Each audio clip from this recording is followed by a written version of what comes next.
All right, now here's my last point about failure. Sometimes it's the best way to figure out where you're going. Your life will never be a straight path. I began at Fordham University as a pre-med student.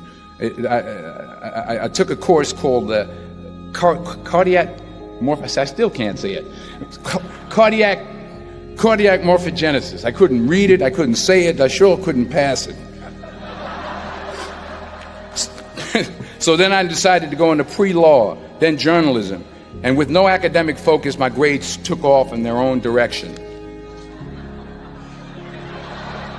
Yeah, down. I was a 1.8 GPA one semester, and the university very politely suggested that it might be better to take some time off. I was 20 years old. I was at my lowest point. And then one day, and I remember the exact day, March 27th, 1975, I was helping my mother in her beauty shop. My mother owned a beauty shop up in Mount Vernon. And there was this older woman who was considered one of the elders in the town. And I didn't know her personally, but I was looking in the mirror, and every time I looked at the mirror, I could see her behind me, and she was staring at me.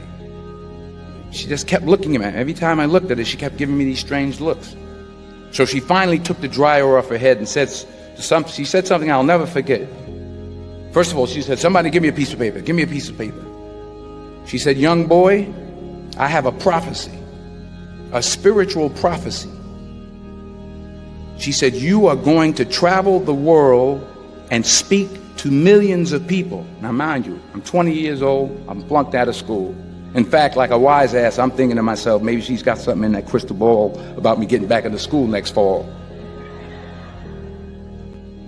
But maybe she was on to something, because later that summer, while working as a counselor at a YMCA camp in Connecticut, we put on a talent show for the campers. And after the show, another counselor came up to me and asked, "Have you ever thought about acting? You're good at that."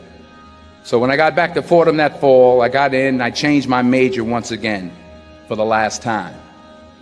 And in the years that followed, just as that woman prophesied, I have traveled the world and I have spoken to millions of people through my movies. Millions who up till this day couldn't see me, who up till this day I couldn't see while I was talking to them, and they couldn't see me. They could only see the movie. They couldn't see the real me. But I see you today.